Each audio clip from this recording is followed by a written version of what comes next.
Hello बच्चों, कैसे हैं आप लोग। सीए फाउंडेशन अकाउंट्स के इस वीडियो लेक्चर में आप सभी का स्वागत है।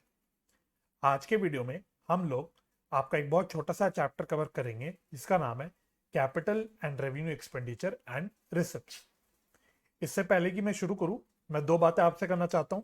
पहली, अगर आप मेरे WhatsApp doubt and test series group का पार्ट बनना चाहते हैं तो आप मेरे को इंस्टाग्राम पे मैसेज कर सकते हैं या फिर एक ईमेल ड्रॉप कर सकते हैं। इंस्टाग्राम आईडी और ईमेल आईडी दोनों की डिटेल्स आपको नीचे मूविंग टेक्स्ट पे दिख रही होगी।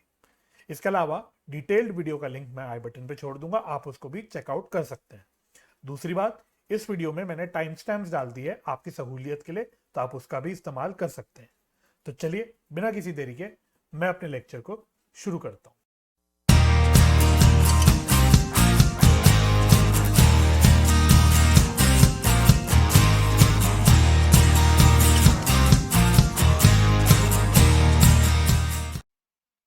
तो हम लोग जल्दी से पहले अपने कॉन्सेप्ट्स या मेन थ्योरी को पढ़ना शुरू करते हैं। तो इस पीडीएफ नोट्स के हेल्प से हम लोग ये सारी चीज़ें कवर करेंगे। इस पीडीएफ का लिंक मैं डिस्क्रिप्शन में छोड़ दूंगा, आप वहां से डाउनलोड कर सकते हैं। चलिए, तो देखो, सबसे पहली बात हमें इसमें क्या सीखना है। हम पहले बात करेंगे एक्सपेंडिचर्स के बारे में।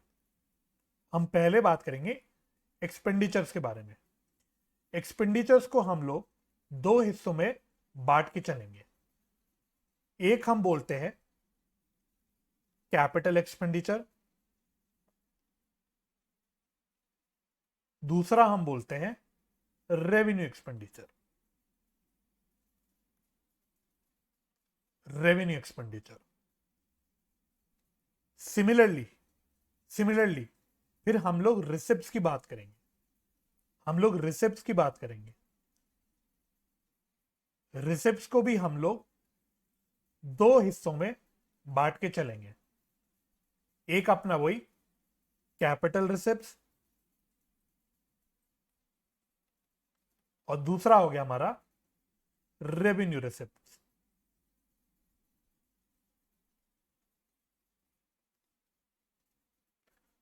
Capital receipts and revenue receipts. तो यानी कि हमको बेसिकली इसमें चार मोटे मोटे टर्म्स पढ़ने हैं। एक हमें पढ़ना है कैपिटल एक्सपेंडिचर क्या होता है, दूसरा हमें पढ़ना है रेवेन्यू एक्सपेंडिचर क्या होता है, फिर हमें पढ़ना है कैपिटल रिसिप्ट्स क्या होती हैं, और फिर हमें पढ़ना है रेवेन्यू रिसिप्ट्स क्या होते हैं।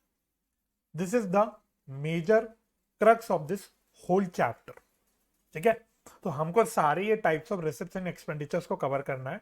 जो क्वेश्चन आपके यहाँ से बनते हैं, मैं आपको स्टडी मटेरियल के क्वेश्चन भी दिखाऊंगा। तो इनफैक्ट आपके जो एग्जाम में क्वेश्चन बनते हैं तो आपको बेसिकली विद रीजन बताना होता है कि कोई पर्टिकुलर एक्सपेंडिचर कैपिटल या रेवेन्यू है, कोई पर्टिकुलर रिसिप्ट कैपिटल है या रेवेन्यू है। तो ये सारी चीजें आपको करनी होती है। उसके लिए हम लोग सिंपल इस कॉन्सेप्ट को पढ़ते हुए चलेंगे। ठीक है, तो सबसे पहले मैं एक काम करता हूं, मैं सबसे पहले शुरुआत करता हूं कैपिटल एक्सपेंडिचर से। हालांकि आपके नोट्स में सबसे पहले रेवेन्यू एक्सपेंडिचर आ रहा है, बट हम लोग कैपिटल एक्सपेंडिचर से शुरुआत करते हैं। राइट, तो सबसे पहली बात भाई देखो, मैंने जो आपके नोट्स बनाए बहुत concise to the point notes बनाए हैं, बहुत इधर उधर की बातें नहीं करी है, ताकि आप इसको जल्दी से पढ़ सको। तो मेजर फोकस आपको क्या करना है, ये पढ़ने के बाद आपको अपनी स्टडी मटेरियल के क्वेश्चन अटेम्प्ट करके देखना है। स्टडी मटेरियल के अगर आप क्वेश्चन अटेम्प्ट कर पाते हो तो ये चैप्टर आपके लिए मोर और लेस कह सकते हो बल्कि खत्म ही हो गया, और कुछ आपको खास मेहनत नहीं करनी। तो बहुत एक सिंपल चैप्टर है, ये सिंपल टॉपिक है और बहुत लाइट टॉपिक है, आपको ज्यादा बर्डन नहीं फील होने वाला। देखो, सबसे पहली बात अगर हम एक्सपेंडिचर कैपिटल एक्सपेंडिचर की बात करें, है ना, एक्सपेंडिचर मोटा मोटा मतलब क्या होता है, कुछ पैसा स्पेंड करना, कुछ स्पेंड करना, उसको हम एक्सपेंडिचर बोलते हैं। तो अब कैपिटल एक्सपेंडिचर क्या होता है, तो मैं सारे कीवर्ड्स अंडरलाइन या हाईलाइट करते हुए चलूंगा। तो कीवर्ड्स पे आपको फोकस करना है, राइट, कीवर्ड्स पे फोकस करना। तो सबसे पहली बात, कैपिटल एक्सपेंडिचर क्या होता है, it generates benefits and helps in revenue generation over more than one accounting period, generates benefits and helps in revenue generation over more than one accounting period। इसका सिंपल भाषा में क्या मतलब हो गया, ऐसे खर्चे जिसका फायदा या जिसका बेनिफिट हमको मिलेगा या जिससे कोई रेवेन्यू जनरेशन की बढ़ जाएगी कंपनी की या बिजनेस की, ऐसे खर्चे, वो भी more than one accounting period में। यानी हमें जो बेनिफिट मिलेगा या जो हमारी रेवेन्यू जनरेशन की कैपेसिटी बढ़ेगी, हमारी जो रेवेन्यू जनरेशन होगा ये मोर देन 1 ईयर होगा। यानी टोटल जो हमें ऐसे खर्चे जिसका बेनिफिट एक से ज्यादा अकाउंटिंग ईयर में मिलने वाला है, ऐसे खर्चों को हम लोग कैपिटल एक्सपेंडिचर बोलते हैं। तो दूसरी बात, it basically helps in increasing revenue generation capacity, ये कीवर्ड है, इंक्रीजिंग रेवेन्यू जनरेशन कैपेसिटी या इंक्रीजिंग प्रॉफिट अर्निंग कैपेसिटी, ये भी बोल सकते हैं। मैं ये भी लिख देता हूं, और इंक्रीजिंग प्रॉफिट अर्निंग कैपेसिटी, ऐसे खर्चे जिससे हमारे रेवेन्यू जनरेशन कैपेसिटी या प्रॉफिट कमाने की जो कैपेसिटी है वो बढ़ जाती है, ऐसे खर्चे आपके कैपिटल एक्सपेंडिचर हो जाते हैं। Capital expenditure is capitalised on the asset, capitalized on the asset side of balance sheet, and its utilization या consumption is transferred to the profit and loss account. Utilization या consumption is transferred to profit and loss account over the years, which reduces the value of assets disclosed in the balance sheet. क्या मतलब हुआ? पहले तो भाई capital expenditure के क्या example हो सकते हैं, कैपिटल एक्सपेंडिचर के क्या एग्जाम्पल हो सकते हैं, तो आपको एग्जाम्पल भी पता होनी चाहिए। अगर मैं कैपिटल एक्सपेंडिचर की एग्जांपल्स की बात करूं तो बेसिकली इसमें सारे ऐसे खर्चे आ जाते हैं, आपके purchase of fixed assets, purchase of fixed assets, चाहे वो टेंजेबल हो चाहे इनटेंजेबल हो, है ना। टेंजेबल मतलब plant machinery, building, vehicle, computer. Intangible जैसे गुडविल परचेज की या फिर ट्रेडमार्क परचेज किया, पेटेंट एक्वायर किया, ये सारी खर्चे आपके कैपिटल एक्सपेंडिचर के होते हैं, है ना। दीज ऑल एक्सपेंसेस या expenditures are known as capital expenditure. तो इसका हम लोग अकाउंटिंग ट्रीटमेंट क्या करते हैं, जब आप कोई भी फिक्स्ड एसेट खरीदते हो तो आप उसको क्या करते हो, ऑल्दो हम बोल रहे हैं एक्सपेंडिचर है, बट क्या परचेज ऑफ फिक्स्ड एसेट को आप प्रॉफिट एंड लॉस अकाउंट में दिखाते हो खर्चे की तरह, है ना। नहीं, आंसर नहीं है। आप इसको प्रॉफिट एंड लॉस अकाउंट में तो नहीं दिखाते, तो आप क्या करते हो, आप इसको फिक्स्ड एसेट के अकाउंट में डेबिट कर देते हो, यानी कि एसेट अकाउंट पे डेबिट कर देते हो, यानी कि एसेट में इसको दिखा देते हो, है ना। तो अगर मैं इससे आपसे पूछूं इसकी अकाउंटिंग ट्रीटमेंट क्या होगी, तो क्या होगा, capital expenditure is capitalised on the asset side of the balance sheet. तो अगर मैंने प्लांट एंड मशीनरी खरीदी तो प्लांट एंड मशीनरी अकाउंट में उसको डेबिट कर दूंगा और प्लांट एंड मशीनरी मेरे बैलेंस शीट के एसेट साइड में आ जाएगी। इसका मतलब ये हुआ। आगे कहता है इट्स यूटिलाइजेशन या consumption is transfer to the profit and loss account. तो फॉर एग्जांपल डेप्रिसिएशन, है ना। तो डेप्रिसिएशन क्या होता है कि कितना कंज्यूम कर लिया, कितना फिक्स्ड एसेट या कितना हमने टेंजिबल फिक्स्ड एसेट के लिए हम डेप्रिसिएशन वर्ड यूज करते हैं, तो कितना टेंजिबल फिक्स्ड एसेट हमने कंज्यूम कर लिया साल के दौरान, उसी को हम लोग डेप्रिसिएशन बोलते हैं। तो उससे क्या होता है, एक तो डेप्रिसिएशन हमारा प्रॉफिट एंड लॉस अकाउंट में जाता है, ये आपको पता है, अच्छे से पता है। और दूसरी बात, इससे हमारे एसेट की वैल्यू कम हो जाती है। तो हम लोग डेप्रिसिएशन जितना भी चार्ज हो जाता है उसको अपने जब बैलेंस शीट बनाते हैं तो एसेट में से उसको कम करके दिखा देते हैं। तो इसी बात को देखो एग्जाम्पल की हेल्प से यहाँ पे लिखा हुआ है, सेम चीज जो मैंने आपको बताई वो एग्जाम्पल में लिखी हुई है। For example, purchase of fixed asset is debited to fixed asset account, जैसे कि मैंने आपको बताया। Depreciation is charge to the profit and loss account, ये भी बात हो गई। Over the useful life of assets, जो भी यूजफुल लाइफ होती है एसेट की, उसमें हम साल के दौरान, मतलब जो भी एसेट की हम जिंदगी मान रहे हैं उस जिंदगी के दौरान हम लोग डिप्रिसिएशन चार्ज करते रहते हैं, which reduces the value of fixed asset shown in the balance sheet। तो बैलेंस शीट में जब हम फिक्स्ड एसेट दिखाते हैं तो उस फिक्स्ड एसेट की वैल्यू में से डेप्रिसिएशन कम करके दिखाते हैं। तो बस ये मोटा मोटा आपका कॉन्सेप्ट हो गया अगर मैं बोलूं कैपिटल एक्सपेंडिचर। ठीक है, तो कैपिटल एक्सपेंडिचर मोटा मोटा अगर आपसे पूछूं मैं कि कैपिटल एक्सपेंडिचर क्या है, तो आपको बस क्या सोचना है, purchase of any fixed asset. Fixed asset जो हमने परचेज करी ये हमारे लिए कैपिटल एक्सपेंडिचर है, सिंपल। नेक्स्ट हो गया हमारा रेवेन्यू एक्सपेंडिचर। जब मैंने कैपिटल एक्सपेंडिचर की बात कर दी तो रेवेन्यू एक्सपेंडिचर की बात करते हैं। तो रेवेन्यू के एक्सपेंडिचर को कभी कभी हम लोग खाली एक्सपेंस भी बोल देते हैं, इसको हम लोग एक्सपेंस की तरह भी बोल देते हैं, मतलब बेसिकली रेवेन्यू एक्सपेंडिचर को ही एक्सपेंस बोला जाता है। तो these expenditures relate to the operation of the business. पहली बात, बिजनेस चलाने के लिए खर्चे जो होते हैं उन खर्चों को आप बोलते हो रेवेन्यू एक्सपेंडिचर। ठीक है, तो these expenditure relate to the operations of the business of an accounting period or to the revenue earned during the period or items of expenditure, benefits of which do not extend beyond that period, mostly 1 year. मतलब simple भाषा में जिन खर्चों का benefit 1 साल के अंदर खत्म हो जाएगा, जिन खर्चों का बेनिफिट 1 साल विद इन 1 ईयर खत्म हो जाएगा, ऐसे खर्चे आपके रेवेन्यू एक्सपेंडिचर में आ जाते हैं। तो रेवेन्यू एक्सपेंडिचर मोस्टली वैसे क्या अपने डे टू डे ऑपरेशंस के लिए जो खर्चे होते हैं उनमें आ जाते हैं। तो रेवेन्यू एक्सपेंडिचर आपके डे टू डे वाले खर्चे हो गए, और ऐसे खर्चे जिनका बेनिफिट बेसिकली 1 साल के अंदर अंदर आपको मिल जाएगा, ऐसे खर्चे आपके हो जाते हैं रेवेन्यू एक्सपेंडिचर सिंपल भाषा में। जब मैंने कैपिटल एक्सपेंडिचर की बात करी थी तो हमने बोला था कैपिटल एक्सपेंडिचर हम लोग एसेट अकाउंट में बेसिकली कैपिटलाइज करते हैं, डेबिट करते हैं और उसको बैलेंस शीट में एसेट साइड पे दिखाते हैं। तो सवाल उठा रेवेन्यू एक्सपेंडिचर का क्या ट्रीटमेंट होता है, तो सिंपल है, ये खर्चे बेसिकली डेबिट होते हैं प्रॉफिट एंड लॉस अकाउंट में, ठीक है, using matching principal and accrual concept. तो आप लोगों को पता है हम एक्रूअल कॉन्सेप्ट यूज करते हैं, जिसमें हम लोग आउटस्टैंडिंग एक्सपेंस, प्रीपेड एक्सपेंस, इन सारी चीजों का ट्रीटमेंट करते हैं। तो ये सारी एक्रूअल कॉन्सेप्ट अप्लाई करके हम बेसिकली जो करंट ईयर के खर्चे होते हैं वो प्रॉफिट एंड लॉस अकाउंट में डेबिट करते हैं। करंट ईयर के खर्चे प्रॉफिट एंड लॉस अकाउंट में डेबिट होते हैं। तो ये आपका अकाउंटिंग ट्रीटमेंट हो गया।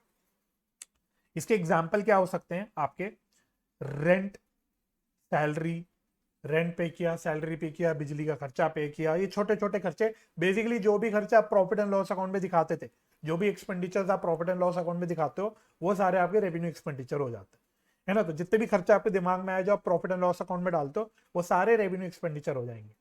तो revenue expenses may be directly related to the revenue, यानी cost of goods sold. Simple भाषा में डायरेक्ट एक्सपेंस, आपने एक टर्म सुना होगा डायरेक्ट एक्सपेंस, 12th में आप लोग पढ़ते थे डायरेक्ट एक्सपेंस। ऐसे खर्चे जो डायरेक्टली सेल से रिलेट करते हो, जैसे हम लोग बोलते थे फ्रेट इनवर्ड्स।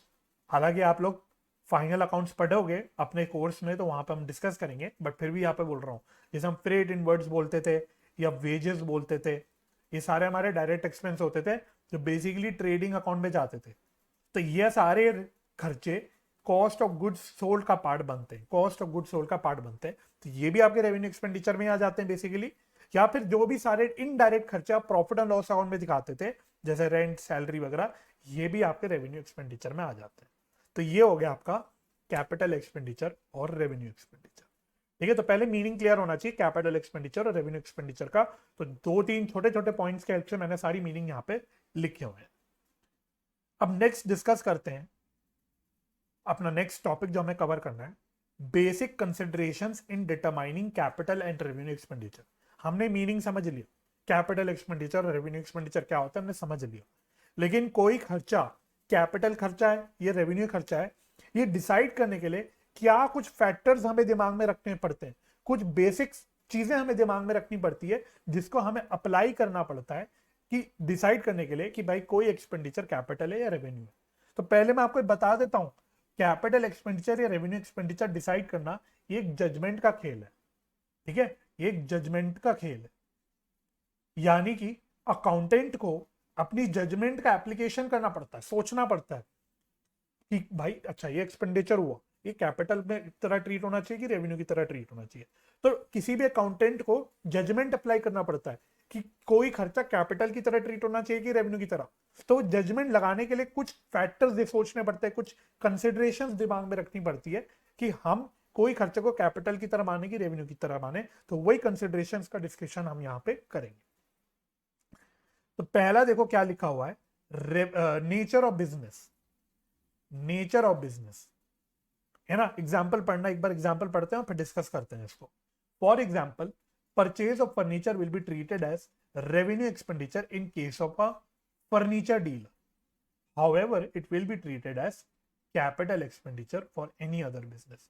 यानी कि नेचर, बिजनेस किस चीज का है, हम किस चीज का बिजनेस कर रहे हैं, ये देखना, ये एक फैक्टर बन जाता है आपका डिसाइड करने के लिए कि कोई खर्चा कैपिटल है कि रेवेन्यू है। एग्जाम्पल, बहुत बढ़िया एग्जाम्पल यहाँ पे लिखा हुआ है भाई, अगर कोई फर्नीचर डीलर है, अगर कोई फर्नीचर डीलर है, वो अगर फर्नीचर खरीदता है तो वैसे आपको लगेगा फर्नीचर, हम बचपन से फर्नीचर अकाउंट देखते आ रहे हैं, फर्नीचर एक फिक्स्ड एसेट होता है, फर्नीचर अकाउंट हम बनाते थे, उस पर हम डेप्रिसिएशन वगैरह दिखाते थे, सब करते थे। तो आपका दिमाग बोलेगा अरे फर्नीचर परचेज है, कैपिटल एक्सपेंडिचर। लेकिन अगर मैं फर्नीचर डीलर की बात करूं तो फर्नीचर डीलर के लिए फर्नीचर क्या है, क्या वो फिक्स्ड एसेट है? नहीं, उसके लिए तो नॉर्मल स्टॉक है। क्योंकि वो फर्नीचर खरीदता है और दूसरी आगे अपने कस्टमर्स को बेचता है, ये उसका मेन बिजनेस है। तो बिजनेस का नेचर क्या है ये आपको देखना पड़ेगा डिसाइड करने के लिए कि कोई खर्चा क्या है। हाँ, अगर कोई फर्नीचर डीलर अपने फर्नीचर यूज के लिए कोई फर्नीचर खरीद रहा है, भाई फर्नीचर है मतलब फर्नीचर की दुकान है, एक ऑफिस भी बना होगा तो ऑफिस में फर्नीचर लगेगा, है ना, ये सारे फर्नीचर तो फर्नीचर डीलर के लिए भी फिक्स्ड एसेट होंगे। लेकिन अगर वो as a day to day अपने बिजनेस ऑपरेशन के पार्ट में फर्नीचर खरीदता है for the purpose of reselling it to the customers, तो ये परचेज ऑफ फर्नीचर एक कैपिटल एक्सपेंडिचर नहीं होगा, वो तो एक नॉर्मल रेवेन्यू एक्सपेंडिचर होगा। क्यों? क्योंकि वो परचेज अकाउंट में दिखाएगा। एक फर्नीचर डीलर अगर फर्नीचर खरीदेगा तो उसको परचेज अकाउंट में दिखाएगा। वो परचेज अकाउंट ट्रेडिंग अकाउंट में दिखाया जाता है, परचेज ट्रेडिंग में दिखाते हैं, कॉस्ट ऑफ गुड्स सोल्ड का पार्ट बनता है वो। तो ये हमारे लिए एक रेवेन्यू एक्सपेंडिचर हो जाएगा, हमारे लिए मतलब एक फर्नीचर डीलर के लिए। लेकिन अगर कोई और बिजनेस की बात करो, मैं अपनी बात कर लेता हूँ, अगर मैं टीचिंग बिजनेस में हूँ, मैं टीचिंग प्रोफेशन में हूँ, तो मैं अपने टीचिंग करने के लिए कोई फर्नीचर वगैरह पे पैसा खर्चा करता हूँ, तो मेरे लिए तो वो क्या है, एक कैपिटल एक्सपेंडिचर है, क्योंकि वो मेरे लिए एक फिक्स्ड एसेट है। तो नेचर ऑफ बिजनेस डिसाइड करेगा कि क्या है, कोई खर्चा कैपिटल है कि रेवेन्यू है। सेम आप एग्जांपल कार डीलर के केस में भी लगा सकते हो। कार डीलर के लिए क्या है, अगर कार डीलर की बात करूं, तो कार डीलर बेसिकली क्या करते हैं, गाड़ियां खरीदते हैं, है ना। अब आप बोलोगे अरे गाड़ी खरीद रहे, व्हीकल खरीद रहे, तो ये तो फिक्स्ड एसेट होना चाहिए। बट क्या वो फिक्स्ड एसेट होगा? नहीं, क्योंकि कार डीलर जो गाड़ी गाड़ी खरीद रहा है वो आगे बेचने के लिए खरीद रहा है, उसका बिजनेस ही यही है, गाड़ी खरीदना बेचना। उसके लिए तो नॉर्मल परचेज है। तो परचेज का मतलब क्या हुआ, एक रेवेन्यू एक्सपेंडिचर है। तो इस प्रकार से हमें नेचर देखना पड़ेगा कोई बिजनेस का क्या नेचर है, कि ताकि हम डिसाइड कर पाए कि कोई खर्चा कैपिटल का है या रेवेन्यू का। सिमिलरली अगला पॉइंट देखना, recurring nature of business. Recurring nature of business, इसका मतलब सिंपल मीनिंग क्या है, आगे पढ़ना, expenditure may be of revenue nature if it is frequently incurred. कोई भी खर्चा जो बार बार खर्चा किया जाता है, जैसे अगर मैं रेंट की बात करूं, अगर हम मंथली रेंट की बात करें तो हर महीने रेंट की पेमेंट होती है। हम सैलरीज की बात करें, हर महीने एम्प्लॉयज को सैलरी देनी होती है। हम इलेक्ट्रिसिटी की बात करें, हर महीने हमें इलेक्ट्रिसिटी का बिल पे करना होता है। तो ऐसे खर्चे जो रिकरिंग होते हैं, जो बार बार होते हैं साल में, ये नहीं कि एक बार हो गया और हम बैठ गए, नहीं, बार बार हमें करने पड़ते हैं, हर महीने या वीकली भी हो सकता है, वीकली भी करना पड़े हमें कोई खर्चा। तो ऐसे अगर रिकरिंग नेचर के खर्चे होते हैं तो वो जनरली रेवेन्यू नेचर के माने जाते हैं, है ना। एक कैरेक्टरिस्टिक हो गया बेसिकली रेवेन्यू खर्चों का कि ये एक रिकरिंग के होते हैं, रिकरिंग नेचर होता है इनका। कैपिटल एक्सपेंडिचर क्या है, भाई अगर मैंने आज मशीनरी खरीदी तो जरूरी थोड़ी मैं हर महीने मशीनरी खरीदता बैठूंगा। मैंने अगर अपने बिजनेस के लिए व्हीकल खरीदा, है ना, या फिर कोई कोई एसी वगैरह खरीदा, सपोज मैंने एसी खरीदा, तो क्या एसी मैं हर महीने खरीदता रहूंगा? नहीं भाई, मैंने एक बार एसी खरीद लिया तो जरूरी थोड़ी हो सकता है मैं इस साल और एसी खरीदू ही ना, मैं अगले साल ही खरीदूं। तो यानी कि जो कैपिटल एक्सपेंडिचर होते हैं उनका रिकरिंग, कम रिकरिंग नेचर के होता है, मतलब बार बार नहीं होते, ठीक है। तो however capital expenditure may not occur as frequently. For example fixed assets are not purchased frequently, simple. Next है पर्पस ऑफ एक्सपेंडिचर, तो रीडिंग करना, एग्जाम्पल लिखा हुआ है, for example expense incurred for repair of machinery in normal course of maintenance is revenue in nature. However, expenditure incurred on such repairs which increases the production capacity is treated as capital expenditure and is to be debited to machinery.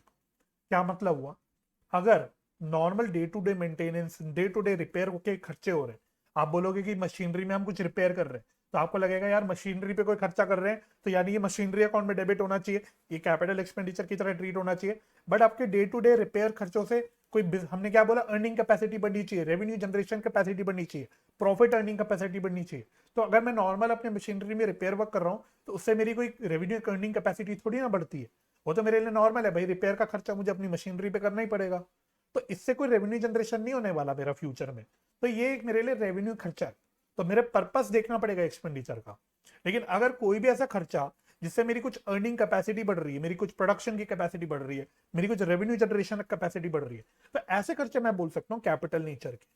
For example आप अगर cinema की बात करो, अगर आप cinema की बात करो तो मान लो सिनेमा में एक पर्टिकुलर हॉल में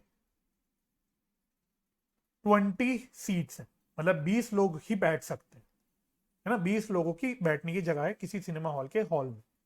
लेकिन अगर कुछ ऐसा खर्चा कर देता है सिनेमा जिससे कि ये 20 सीट्स बढ़ के 30 सीट्स हो जाते हैं, तो क्या आप अब खुद सोचो, यहाँ पे जब 20 से सीट्स बढ़ के 30 हो गई तो क्या मेरी रेवेन्यू अर्निंग कैपेसिटी बढ़ गई? क्या मेरे फ्यूचर में रेवेन्यू नहीं बढ़ जाएंगे? अब मैं 30 टिकटें बेच सकता हूं, पहले मैं 20 ही बेच सकता था तो मेरे को 20 पे रेवेन्यू आता था, अब मुझे 30 टिकट्स पे रेवेन्यू आने वाला है, इससे मेरी रेवेन्यू अर्निंग बढ़ने वाली है। तो ऐसे खर्चे मेरे, जिससे बेसिकली मेरे कुछ रेवेन्यू जनरेशन बढ़ेगा, मेरे कुछ कैपेसिटी बढ़ जाएगी, मेरे फ्यूचर प्रॉफिट्स बढ़ सकते हैं। इनफैक्ट ऐसे खर्चे जिससे लॉन्ग टर्म मुझे कुछ कॉस्ट बेनिफिट मिलने वाला है, ऐसे सारे खर्चे आपके रेवेन्यू नेचर के होंगे। तो आपको पर्पस देखना पड़ेगा हम खर्चा क्यों कर रहे हैं। अगर हम लोग मशीनरी में normal day to day repair का खर्चा कर रहे हैं तो वो मेरा पर्पस क्या है, डे टू डे रिपेयर करना, तो वो मेरे लिए रेवेन्यू है। लेकिन अगर हम किसी सिनेमा हॉल में ऐसा खर्चा करके 20 से बढ़ा के 30 सीट करने वाले हैं, तो ये पर्पस क्या है मेरा, 30 सीट में क्यों कर रहा हूं, ताकि मैं ज्यादा टिकट बेच सकूं, ताकि मेरी रेवेन्यू बढ़ पाए। तो मेरी पर्पस क्या है खर्चा करने का, ये मुझे एनालाइज करना पड़ेगा। नेक्स्ट फोर्थ सिमिलर पॉइंट वैसे ही पॉइंट है जो अभी मैंने डिस्कस किया, effect on revenue generation capacity. If expense helps in generating revenue in the current period only, then it should be treated as revenue expense. Hence should be expensed off in P&L account as per matching concept. ठीक है. On the other hand, if expenditure helps in increasing revenue generation capacity in more than one accounting year, ये important word है, more than one accounting period, then it should be capitalized. तो ऐसा नहीं, सिर्फ ये नहीं कि भाई रेवेन्यू जनरेशन बढ़ने वाली है, हाँ? अगर मैं कोई भी खर्चा कर रहा हूं जिससे मेरी सिर्फ करंट ईयर में ही रेवेन्यू जनरेशन बढ़ने वाली है, तो वो मेरे लिए रेवेन्यू खर्चा ही है, क्योंकि मुझे सिर्फ करंट ईयर में उसका बेनिफिट मिलने वाला है। तो जब मैं रेवेन्यू जनरेशन इंक्रीज करने की बात करता हूँ, रेवेन्यू जनरेशन कैपेसिटी बढ़ाने की बात करता हूँ, तो मेरे को ये भी देखना है कि जो खर्चा कर रहा हूँ इससे मेरी रेवेन्यू जनरेशन कैपेसिटी जो बढ़ रही है, इसका बेनिफिट मेरे को कितने साल में मिलेगा। अगर मुझे मोर देन 1 ईयर में इसका बेनिफिट मिलने वाला है, तभी मैं इसको बोलूंगा ये कैपिटल एक्सपेंडिचर है, वरना तो ये रेवेन्यू एक्सपेंडिचर ही रहेगा। और फिफ्थ पॉइंट क्या हो गया, आपका materiality of the amount involve, है ना। तो इसका मतलब क्या है, जो रेवेन्यू एक्सपेंडिचर होते हैं हमारे, वो जनरली कंपैरेटिवली कम स्मॉल अमाउंट के खर्चे होते हैं as compare to capital expenditure, है ना। तो an expenditure of small amount in proportion to से रेवेन्यू, है ना, इन प्रपोज टू, कोई एक बेसिस ले लो, है ना, अगर मैं रेवेन्यू अपना बेसिस ले रहा हूँ, सेल्स बेसिस ले रहा हूँ, तो उसके प्रपोर्शन में जो मेरे रेवेन्यू वाले खर्चे होते हैं उसके प्रपोर्शन में छोटे छोटे होते हैं। तो ऐसे खर्चे हमारे रेवेन्यू नेचर के हो जाते हैं। If expenditure involves high amount that is high materiality, then these may be capitalize, तो हाई अमाउंट, जो ज्यादा मटेरियल अमाउंट के खर्चे होते हैं वो जनरली कैपिटल नेचर के होते हैं। फॉर एग्जाम्पल, अगर प्लांट एंड मशीनरी खरीदी, कोई बिल्डिंग एक्वायर करी किसी बिजनेस ने, ये सारे मोटे मोटे खर्चे हैं, बड़े बड़े अमाउंट के खर्चे हैं, मटेरियल खर्चे हैं, तो ये मेरे कैपिटल के खर्चे हैं। इसके कंपैरिजन में अगर मैं बोलूं सैलरी देना, रेंट देना, ये छोटे लगेंगे, है ना। अगर मैं बिल्डिंग खरीदूं, अगर मैं बिल्डिंग पूरी खरीदे कोई बिजनेस, तो पूरा 1 करोड़ 2 करोड़ रुपए तक खर्च करने पड़ सकते हैं। लेकिन सैलरी का अमाउंट क्या है, छोटा छोटा अमाउंट होता है। तो ऐसे खर्चे जो छोटे अमाउंट के होते हैं, कम मटीरियल अमाउंट के होते हैं, ये आपके मोस्टली रेवेन्यू नेचर के होते हैं।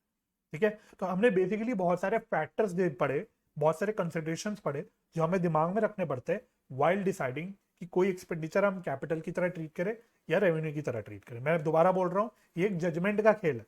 अकाउंटेंट को अपना जजमेंट अप्लाई करना पड़ेगा डिसाइड करने के लिए कि खर्चा कौन सा खर्चा है ना। तो कोई इंपॉर्टेंट पॉइंट क्या है, जो जितने भी 4-5 पॉइंट हमने डिस्कस करे, ये कोई हार्ड एंड फास्ट रूल नहीं है। ये नहीं कि आप कोई भी एक पॉइंट लो और एक पॉइंट के बेसिस पे डिसीजन ले लो। ये सारे फैक्टर्स को, सारे कंसिडरेशंस को आपको क्यूमुलेटिवली एनालाइज करना पड़ेगा और डिसाइड करना पड़ेगा कि कोई खर्चा कौन सा खर्चा है ना। तो ये देखो नोट में लिखा हुआ है, above considerations are not hard and fast rule। ये कोई हार्ड एंड फास्ट रूल नहीं है, ये कहीं पेपर पे कहीं रूल नहीं लिखा हुआ कि ये रूल ही फॉलो करना है। दीज आर जनरल कंसिडरेशंस, जो जनरली प्रैक्टिकली कंसिडरेशंस दिमाग में रखे जाते हैं डिसाइड करने के लिए। A transaction has to be analyzed in totality, keeping in mind, important है इस लाइन को अंडरलाइन करना, keeping in mind all the criteria and points for its classification, which may involve significant judgment। तो भाई judgement apply करना पड़ेगा, अपने दिमाग के घोड़े दौड़ाने पड़ेंगे आपको, सारे फैक्टर्स कंसिडरेशंस को दिमाग में रखते हुए डिसाइड करना पड़ेगा कि कोई खर्चा कैपिटल नेचर का है या रेवेन्यू नेचर का, राइट। तो ये हो गया हमारा पूरा कैपिटल एंड रेवेन्यू एक्सपेंडिचर की बात। चलिए आगे बढ़ते हैं। अब आपसे एक सवाल पूछा जा सकता है कि डिफरेंस बताओ कैपिटल एक्सपेंडिचर और रेवेन्यू एक्सपेंडिचर के बीच में। आपसे पूछा जा सकता है एग्जाम में एज अ थ्योरी क्वेश्चन। तो सबसे पहले हम लोग इस डिफरेंस को डिस्कस करते हैं बिफोर हम अपना आगे की चर्चा कर पाए। ठीक है, तो आप मेरे साथ साथ इसको नोट डाउन कर सकते हैं, इसको हम लोग नोट डाउन करते हैं। चलिए, तो मैं फुल स्क्रीन कर देता हूं ताकि आपको थोड़ा क्लियरली दिखे। तो अगर मैं सबसे पहले बात करूं कैपिटल एक्सपेंडिचर की, तो बेसिस ऑफ डिफरेंस करते हैं पर्पस। पर्पस, तो कैपिटल एक्सपेंडिचर करने का क्या पर्पस होता है? It is incurred for acquisition of fixed assets। ये फिक्स्ड एसेट्स टेंजेबल भी हो सकता है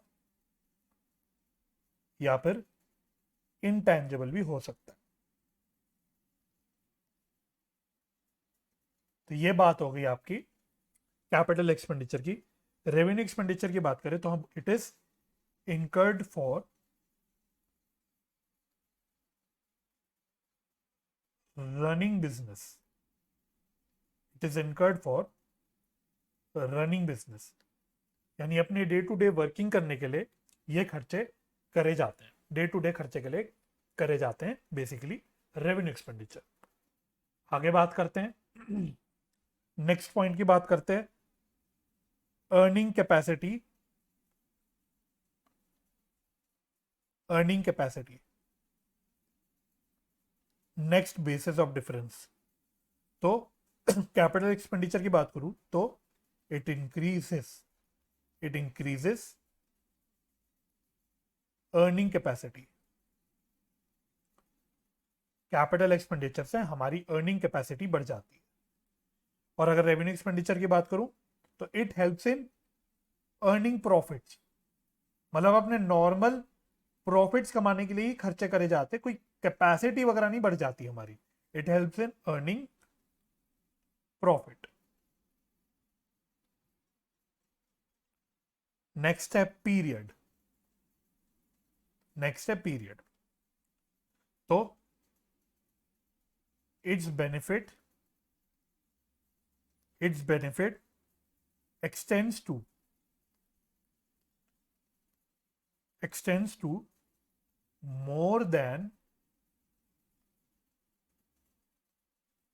one accounting period। more than one accounting period। और अगर मैं रेवेन्यू एक्सपेंडिचर की बात करूं तो its benefit is consumed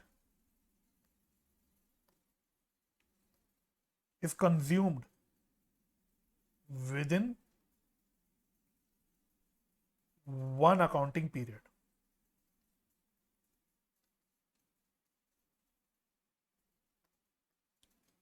ठीक है जी। तो भैया सिंपल है, जब मैं इंप्लॉइज को सैलरी दे रहा हूं तो ऐसा तो है नहीं ना मैंने इंप्लॉय को सैलरी दे दी तो उस सैलरी पे वो 2 साल 3 साल काम कर लेगा और अगले महीने फिर सैलरी मांगने आ जाएगा। तो यानी जब मैंने इंप्लॉय को सैलरी दी तो उसका बेनिफिट मैंने कंज्यूम कर दिया सेम ईयर में, 1 साल के अंदर, 1 साल के महीने के अंदर हमने कंज्यूम कर लिया। लेकिन अगर कैपिटल एक्सपेंडिचर की बात करूं, अगर मैंने प्लांट एंड मशीनरी खरीदी तो प्लांट एंड मशीनरी ऐसा तो है नहीं ना 1 साल यूज करूंगा अगले साल फेंक दूंगा उठा के, वो प्लांट एंड मशीनरी चलती रहेगी। तो पीरियड ऑफ बेनिफिट का मतलब ये हो जाता है। ठीक है, चलिए आगे बढ़ते हैं। अकाउंटिंग ट्रीटमेंट बहुत इंपॉर्टेंट पॉइंट ऑफ डिफरेंस कह सकते हो, ये हो जाता है अकाउंटिंग ट्रीटमेंट। अगर मैं कैपिटल एक्सपेंडिचर की बात करूं तो it is debited to fixed asset account. It is debited to fixed asset account. और अगर मैं रेवेन्यू एक्सपेंडिचर की बात करूं it is debited to expense account. Debited to expense account. तो एसेट अकाउंट में जब मैं इसको डेबिट कर देता हूं तो ये बैलेंस शीट के एसेट साइड पे दिखाया जाता है, asset side of balance sheet. और जब मैं एक्सपेंस अकाउंट में डेबिट कर देता हूं तो ये basically debit side of trading PNL में चला जाता है, सिंपल भाषा में अगर बोलूं। ठीक है, तो एक ही हमारा पॉइंट ऑफ डिफरेंस हो गया, और अकाउंटिंग ट्रीटमेंट एक इंपॉर्टेंट पॉइंट ऑफ डिफरेंस है, इसलिए इसको ध्यान में रखना। नेक्स्ट पॉइंट ऑफ डिफरेंस है nature of account. Nature of account वैसे तो सिमिलर डिफरेंस है, मतलब अकाउंटिंग ट्रीटमेंट की बात करी तो उसी से मिलता जुलता है। तो बेसिकली ये एक एसेट अकाउंट में जाता है, तो इसका इफेक्ट कहां जाता है, कैपिटल एक्सपेंडिचर का इफेक्ट एसेट अकाउंट में। तो एसेट अकाउंट तो हो गया एज पर मॉडर्न क्लासिफिकेशन। अगर मैं ट्रेडिशनल क्लासिफिकेशन की बात करूं तो ये आप बोल सकते हो रियल अकाउंट, रियल अकाउंट। और अगर मैं रेवेन्यू एक्सपेंडिचर की बात करूं तो मॉडर्न क्लासिफिकेशन के हिसाब से ये तो एक्सपेंस ही बुलाया जाता है, तो एक्सपेंस अकाउंट, एक्सपेंस अकाउंट। परंतु अगर मैं आपसे ट्रेडिशनल क्लासिफिकेशन में बोलूंगा तो ये आ जाएगा नॉमिनल अकाउंट, नॉमिनल अकाउंट। ठीक है, तो बेसिकली नेचर ऑफ अकाउंट का मतलब क्या हुआ, नेचर ऑफ अकाउंट का मतलब ये हुआ कि बेसिकली जो हमारा इफेक्ट जा रहा है खर्चों का, वो कौन से नेचर के अकाउंट में जा रहा है, राइट। तो नेक्स्ट पॉइंट ऑफ डिफरेंस पे चलते हैं। तो वैसे अगला पॉइंट ऑफ डिफरेंस जो है वो मैं ऑलरेडी ऊपर लिख चुका, बट फिर भी यहाँ पे अलग से दिखा देते हैं। प्रेजेंटेशन, प्रेजेंटेशन, एक minute, presentation in final accounts, presentation in final account. तो it is shown on asset side of balance sheet, shown in, revenue expenditure की बात करूं, shown in trading and profit and loss account. ठीक है, तो basically मैं already point ऊपर bracket में भी लिख चुका था क्योंकि इसी से लिंक था। तो बेसिकली जो लास्ट तीनों डिफरेंसेस मैंने आपके साथ डिस्कस करे, ये कहीं ना कहीं मिलते जुलते हैं। तो डिपेंड करता है भाई कितने नंबर का सवाल है। अगर आपको 4-5 डिफरेंसेस बनाने तो आप उसको तोड़ तोड़ के इस तरह से बना के आ सकते हो, और अगर कम ही बनाने तो कैसे भी कर सकते हो। देखो मोस्टली अगर मेरे हिसाब से अगर आएगा डिफरेंस का सवाल तो 4 या 5 नंबर के लिए आएगा, और 4 या 5 नंबर में 4-5 पॉइंट अगर आप लिख दोगे तो मोर देन इनफ रहेंगे। ठीक है, तो आई होप ये आपको पॉइंट समझ आ गया होगा, और ये आपका खत्म हो गया। मतलब बेसिकली इसके साथ मेरा मेजर कैपिटल एक्सपेंडिचर और रेवेन्यू एक्सपेंडिचर दोनों की बातें खत्म हो गई। तो मैं एक काम करता हूं, इससे पहले कि हम स्टडी मटेरियल की इलस्ट्रेशन डिस्कस करना शुरू करें, हम एक काम करेंगे, मतलब इलस्ट्रेशन को एक के साथ एक बार में सारा एक साथ डिस्कस कर लेंगे। तो हाथ के हाथ हम लोग कैपिटल रिसिप्ट और रेवेन्यू रिसिप्ट का फंडा भी खत्म कर देते हैं, और फिर हम एक साथ ही चर्चा करेंगे स्टडी मटेरियल के इलस्ट्रेशंस पे। चलिए, अब हम लोग डिस्कस करते हैं capital receipts and revenue receipts के बारे में। तो पढ़ना मेरे साथ साथ, क्या है, बहुत सिंपल है, तो बहुत ही सिंपल है। Revenue receipts are those receipts which are earn in the normal course of business. Example क्या हो गया, sales receipts, interest dividend income. यानी ऐसे रिसिप्ट्स आपके जो नॉर्मल कोर्स ऑफ बिजनेस में मिलते हैं। इसके और एग्जाम्पल्स भी हो सकते हैं, इसके और एग्जाम्पल्स भी हो सकते हैं। Receipt from debtors, rent received. तो ये सारे आपके बेसिकली आपके हो जाते हैं रेवेन्यू रिसिप्ट्स। ठीक है, तो ऐसे रिसिप्ट्स जो नॉर्मल कोर्स ऑफ बिजनेस में हमको मिलते हैं, ऐसे रिसिप्ट्स को हम बोलते हैं रेवेन्यू रिसिप्ट्स।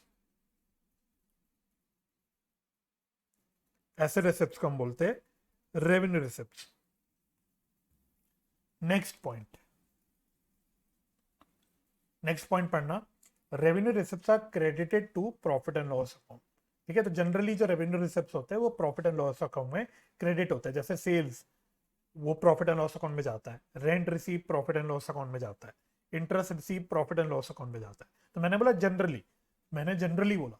हालांकि रिसिप्ट फ्रॉम डेटर्स अगर मैं बोलूंगा तो ये मैं मानता हूँ रिसिप्ट फ्रॉम डेटर्स तो डेटर अकाउंट में क्रेडिट होता है, लेकिन कहीं ना कहीं तो ये डेटर्स भी जो मेरे हैं वो प्रॉफिट एंड लॉस अकाउंट से रिलेट करता है, क्योंकि जो मेरे डेटर्स आए होंगे वो कहीं ना कहीं क्रेडिट सेल्स से आए होंगे, और सेल्स मेरी जाती है अल्टीमेटली कहाँ पे, आपके प्रॉफिट एंड लॉस अकाउंट में। अब नेक्स्ट पॉइंट पढ़ना, इसमें थोड़ी सी करेक्शन करनी पड़ेगी।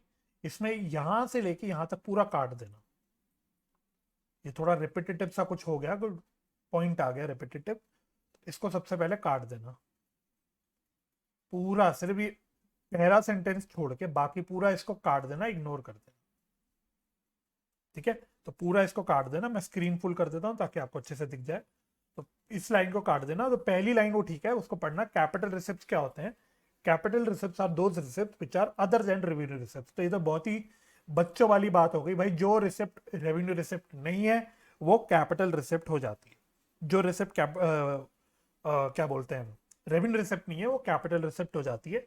इसमें आप ये भी लिख सकते हो, दीज रिसिप्ट्स, जो काटा है इसकी जगह आप ये लिख सकते हो, these receipts either increases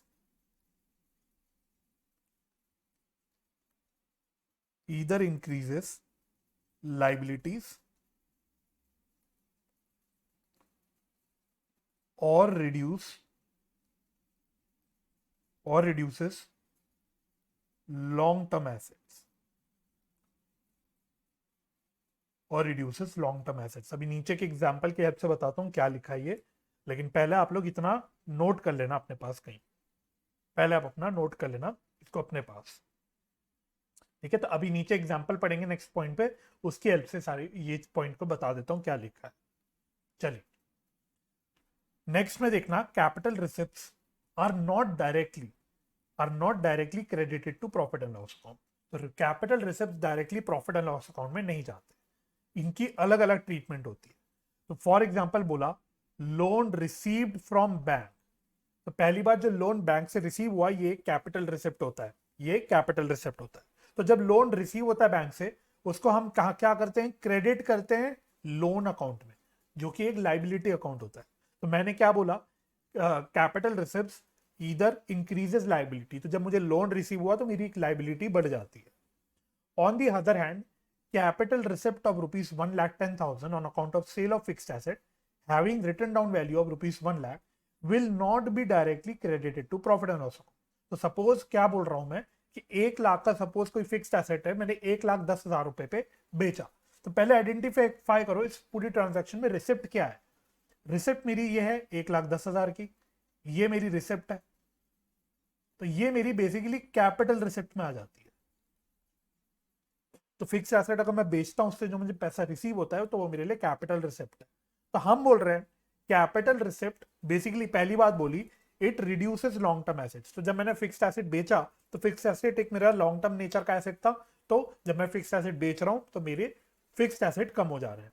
और दूसरी बात मैं बोल रहा हूं ये directly profit and loss account में नहीं जाते। तो अगर 1 लाख का एसेट में 1,10,000 में बेच रहा हूं तो 1,10,000 उठ के नहीं चला जाएगा, 1,10,000 रुपए उसमें आपके प्रॉफिट एंड लॉस अकाउंट में नहीं जाएगा। सिर्फ जो 10,000 रुपए का प्रॉफिट हुआ है, जो सिर्फ 10,000 रुपए का प्रॉफिट है, वो ही जाएगा आपके प्रॉफिट एंड लॉस अकाउंट में। तो इस पॉइंट का मतलब ये है कि capital receipts are not directly credited to profit and loss account. तो क्या लिखा है, on the other hand, capital receipt of 1,10,000 on account of sale of fixed asset having written down value of 1,00,000 will not be directly credited to profit and loss account. WDV of 1,00,000 will be credited to fixed asset account. तो भाई entry क्या होगी, अगर मैं इसकी entry आपसे बोलूं बनाओ तो आप क्या एंट्री बनाओगे, bank account debit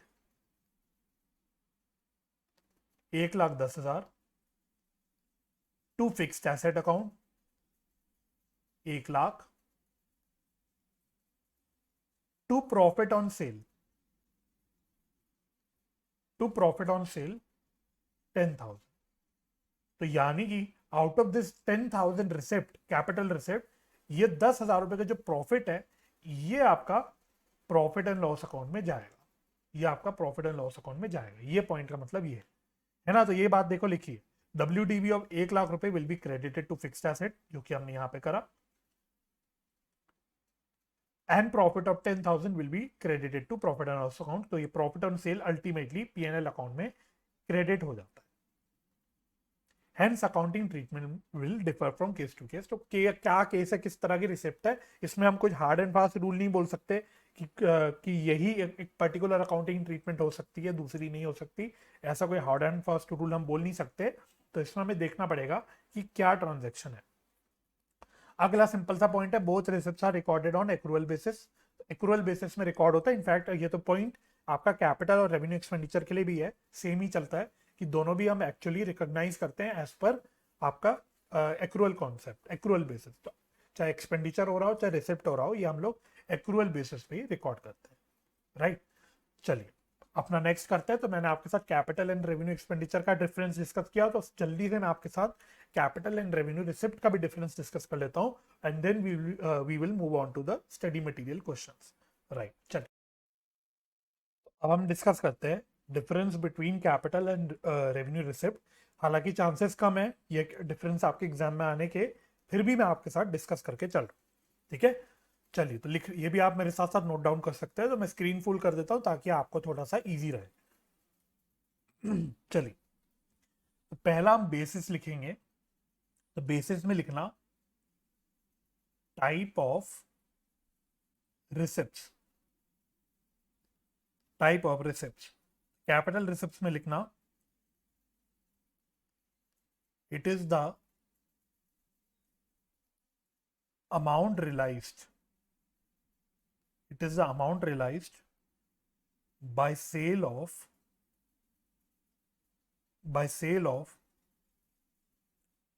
fixed assets or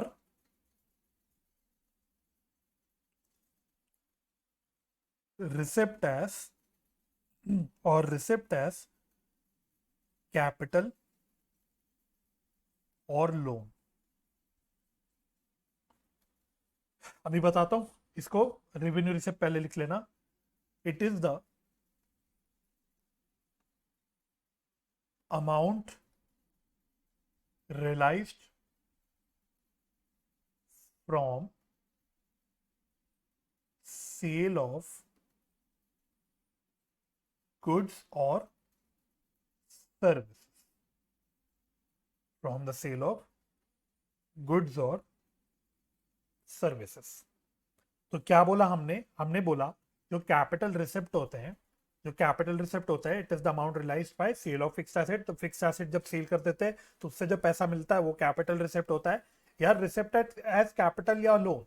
तो बिजनेस को जब कैपिटल का पैसा आता है ना, जब कैपिटल ओनर इंट्रोड्यूस करता है कोई नया कैपिटल, चाहे वो वाली रिसिप्ट ले लो, चाहे बैंक वगैरह से लोन मिला वो वाली रिसिप्ट ले लो, ये सारी आपकी कैपिटल रिसिप्ट में आ जाती है। और रेवेन्यू रिसिप्ट में हमने बोला it is the amount realised from sale of goods या सर्विसेज। तो अल्टीमेटली जो सेल ऑफ गुड्स या सर्विसेज हो रही है उससे जो अमाउंट रियलाइज होता है या रिसीव होता है उसको हम बोल देते हैं रेवेन्यू रिसिप्ट, ठीक है। तो सिंपल ये पॉइंट हो गया। अगला पॉइंट ऑफ डिफरेंस लिखते हैं,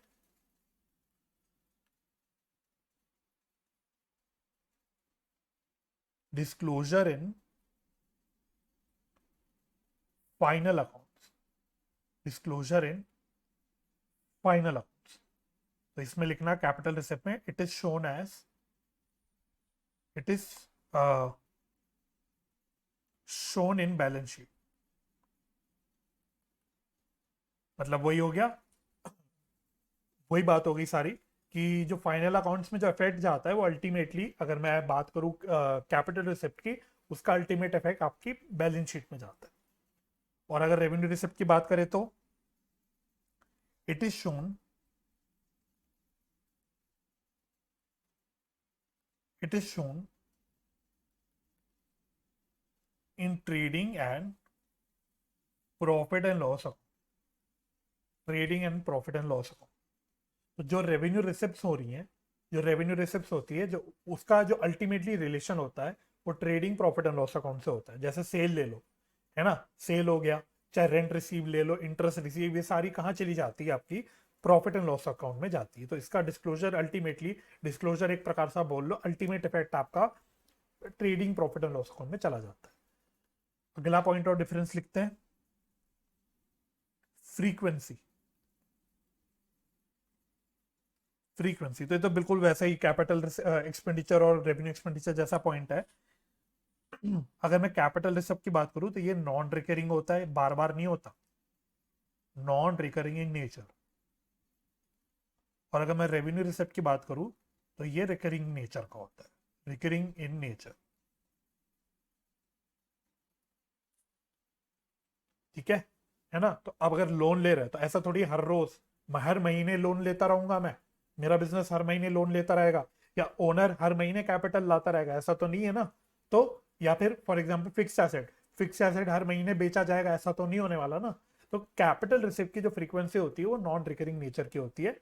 लेकिन अगर मैं रेवेन्यू रिसिप्ट की बात करूं, सेल लगातार होता रहेगा, इंटरेस्ट रेगुलरली मिलेगा, फ्रीक्वेंटली मिलेगा, रेंट हर महीना रिसीव होगा, तो जो रिसिप्ट रेवेन्यू रिसिप्ट होती है ये मोस्टली रिकरिंग नेचर की हो जाती है। तो सिमिलर पॉइंट यहाँ पे आ गया। अगली बात करते हैं source of activity. Source of activity तो इसमें लिखना कैपिटल रिसीव में these are these are not received these are not received in normal course of business, in normal course of business।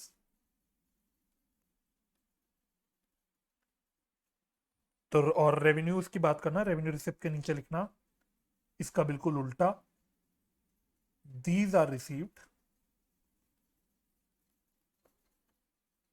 in normal course of business, in normal course of business।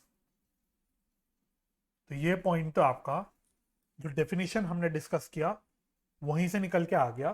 तो revenue receipt में हमने यही बोला था कि ऐसी receipt जो normal course of business में होती है वो हमारी रेवेन्यू रिसिप्ट हो जाती है। और कैपिटल रिसिप्ट में हमने यही बोला था जो रिसिप्ट रेवेन्यू नेचर की नहीं है, रेवेन्यू रिसिप्ट नहीं है, वो कैपिटल रिसिप्ट हो गई। तो इसका मतलब क्या हुआ कि capital receipt normal course of business में नहीं मिलता है ना। फिक्स एसेट सेल करना, लोन लेना, ये कोई नॉर्मल कोर्स ऑफ बिजनेस तो है नहीं। लेकिन revenue receipt normal course of business में मिलता है, जैसे सेल वगैरह होना, एक नॉर्मल कोर्स ऑफ बिजनेस है। तो ये बेसिकली आपका एक पॉइंट ऑफ डिफरेंस हो गया। और फाइनली फिर मैं आपका लास्ट पॉइंट ऑफ डिफरेंस लिख लेता हूं। लास्ट पॉइंट ऑफ डिफरेंस लिखेंगे availability for the owner.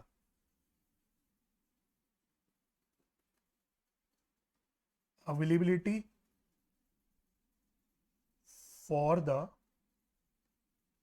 Owner. Capital receipt में लिखना not available, not available for payment,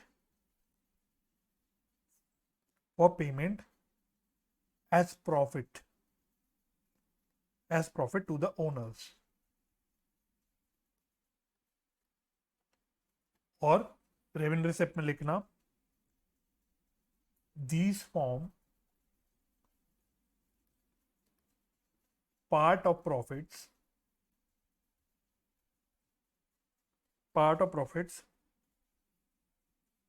which are available for payment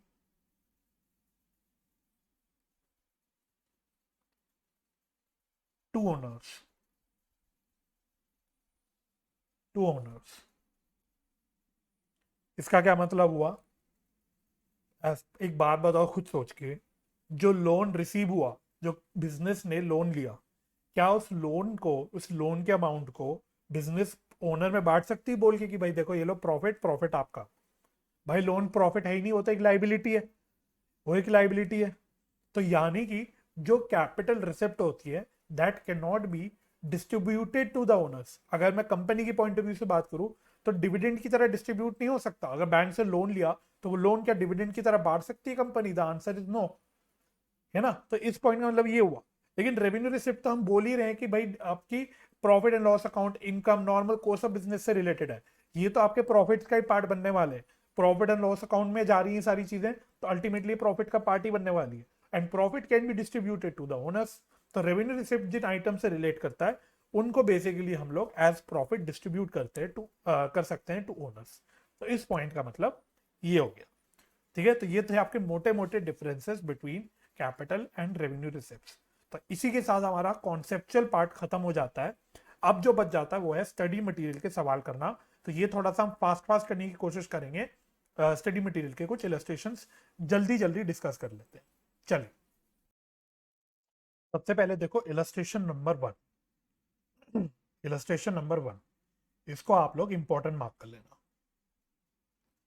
important. चलिए, तो क्या कहता है इलस्ट्रेशन, पेज नंबर बता देता हूं, पेज नंबर है 1.63। 1.63 स्टडी मटेरियल का। स्टडी मटेरियल की अगर आपके पास किताब नहीं है, कॉपी नहीं है, तो आप इंस्टीट्यूट की वेबसाइट से डाउनलोड कर सकते हैं। लिंक मैं डिस्क्रिप्शन में छोड़ दूंगा। चलिए, कह रहा है state with reasons whether the following statements are true और फॉल्स।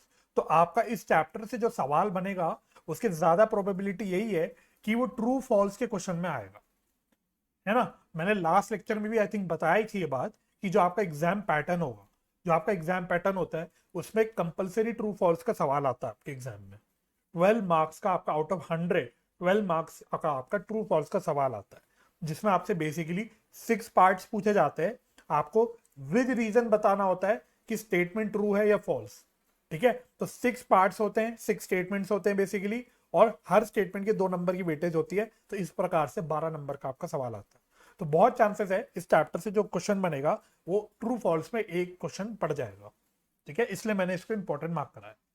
चलिए, कहता है overhauling expenses of second hand machinery purchased are revenue expenditure. ये सर ओवरऑल एक्सपेंस क्या हुआ, ओवरहॉलिंग एक्सपेंसेस क्या हुआ। बेसिकली इसका मतलब ये है कि अगर हमने कोई सेकेंड हैंड मशीनरी परचेज करी, अगर हमने कोई सेकेंड हैंड मशीनरी परचेज करी, उस सेकेंड हैंड मशीनरी पे हो सकता है हमें कुछ रिपेयर कुछ ऐसे खर्चे करने पड़े जिससे ये वो यूजेबल हो जाए। ऐसे खर्चे आप कह सकते हो ओवरऑल एक्सपेंसेस हो गए। तो कह रहा है overall expenses of second hand machinery purchase are revenue expenditure. तो वैसे मैं आपको बता देता हूं, जब हम डेप्रिसिएशन का चैप्टर पढ़ेंगे वहां इस बात को हम अच्छे से लिखेंगे, पढ़ेंगे कि जब भी फिक्स्ड एसेट खरीदा जाता है तो उसको खरीद के उसको यूजेबल बनाने के लिए अपने पास जो भी उससे रिलेटेड खर्चे होते हैं, जैसे आपके इंस्टॉलेशन का खर्चा, कार्टेज वगैरह, फ्रेट वगैरह पे किया, रिक्शा वाले का भाड़ा पे किया, ये सारे खर्चे कैपिटलाइज होते हैं। यानी कि ये सारे खर्चे आपके कैपिटल एक्सपेंडिचर के नेचर के होते हैं। तो कोई भी खर्चा जो किया जाता है to acquire the fixed asset is a capital expenditure, क्योंकि वो फिक्स्ड एसेट अकाउंट में डेबिट होता है। ठीक है, तो ये बात वैसे हम लोग अपने डिप्रिसिएशन के चैप्टर में अच्छे से डिस्कस करेंगे। तो यहाँ पे हमने बेसिकली एक सेकेंड हैंड मशीनरी खरीदी। तो जस्ट बिकॉज ये सेकेंड हैंड मशीनरी है, इसका मतलब ये नहीं कि ये हमारे लिए फिक्स्ड एसेट नहीं है, ये तो हमारे लिए अल्टीमेटली फिक्स्ड एसेट ही होगा। तो इसको यूजेबल बनाने के लिए कुछ हमने खर्चा जो भी किया, तो वो सारे खर्चे आपके कैपिटल एक्सपेंडिचर के होने चाहिए। तो स्टेटमेंट क्या हो गई आपकी, स्टेटमेंट फॉल्स हो गई। स्टेटमेंट फॉल्स हो गई क्यों, एक बार रीजन देखना। Overall expenses are incurred to put second hand machinery in working condition to derive enduring long term advantage, so it should be capitalise. ठीक है, तो विद रीजन आपको लिखना है कि क्या रीजन है और क्यों आप स्टेटमेंट फॉल्स बोल रहे हो। ठीक है, तो रीजन के साथ लिखना है। नेक्स्ट पढ़ते हैं, money spend to reduce working expenses is revenue expenditure. तो एक काइंड ऑफ आप कह सकते हो ये एक जनरल स्टेटमेंट दे रहा है कि कोई भी खर्चा जिससे हमारे वर्किंग खर्चे खत्म हो जाएंगे, वर्किंग एक्सपेंडिचर्स कम हो जाएंगे, वो रेवेन्यू एक्सपेंडिचर। तो हमने बोला क्या भाई, ऐसे कोई भी खर्चे जिससे हमें हमारी revenue earning capacity, profit earning capacity बढ़ जाएगी, ऐसे सारे खर्चे हमारे कैपिटल एक्सपेंडिचर होते हैं। तो अगर हम कोई भी ऐसा अमाउंट स्पेंड कर रहे हैं जिससे हमारे फ्यूचर में कुछ वर्किंग एक्सपेंसेस कम हो जाएंगे, तो आप कह सकते हो इसका मतलब हमारी कहीं ना कहीं प्रॉफिट अर्निंग कैपेसिटी बढ़ जाएगी। तो ऐसे सारे खर्चे हमारे कैपिटल एक्सपेंडिचर के होने चाहिए, ना कि रेवेन्यू एक्सपेंडिचर के। तो ये स्टेटमेंट भी आपका फॉल्स हो गया, this statement is also false. तो एक बार सोल्यूशन देखना, कह रहा है false, it may be reasonably presume that money spent for reducing revenue expenditure would have generated long term benefits. तो हम ये अज्यूम कर रहे हैं कि जो ये बात हो रही है कि खर्चे हमारे कम हो जाएंगे, इसका बेनिफिट हमारे को लॉन्ग टर्म पे मिलने वाला है। It becomes a part of intangible fixed asset if it is in the form of technical know-how। इतना आपको लिखने की आवश्यकता नहीं है, इतना चाहे तो मत भी लिखना, ये लाइन नहीं भी लिखोगे तो चल जाएगा, ये आपकी खाली क्लैरिफिकेशन के लिए वो बता रहा है। बट मेन रीजन क्या है, एक तो आपको बताना है कि फॉल्स है, ये कैपिटल एक्सपेंडिचर है, और क्यों है? क्योंकि हम ये अज्यूम कर रहे हैं कि हमको हमारा जो फ्यूचर में वर्किंग एक्सपेंडिचर या रेवेन्यू एक्सपेंसेस कम होने वाले हैं, इसका हमें लॉन्ग टर्म बेनिफिट मिलने वाला है, and by nature this becomes a capital expenditure. इतना आपको लिखना है, ठीक है। चलिए, थर्ड में कहता है legal fees to acquire property is a capital expenditure. तो ये तो देखो सेम पॉइंट हो गया। अभी मैंने आपसे बोला कोई भी ऐसा खर्चा जो फिक्स एसेट एक्वायर करने के लिए किया जाता है, वो सारे खर्चे आपके कैपिटल नेचर के होते हैं। तो ये लीगल फीस हमने कुछ प्रॉपर्टी, यानी प्रॉपर्टी आप कह सकते हो बिल्डिंग या लैंड, जो भी एक्वायर किया होगा, उसको एक्वायर करने के लिए हमने खर्चा किया, जिसके बिना हम ये खरीद नहीं सकते थे, हम ओनर नहीं बन सकते थे इस प्रॉपर्टी के। तो ऐसे कोई भी खर्चे हमारे कैपिटल एक्सपेंडिचर होते हैं। So this statement is absolutely correct, this is true, ठीक है। तो legal fee paid to acquire any property is part of cost of that property. It is incurred to possess the, ये important reason है, it is incurred to possess the ownership right of the property and hence it is a capital expenditure. अगला पढ़ते हैं।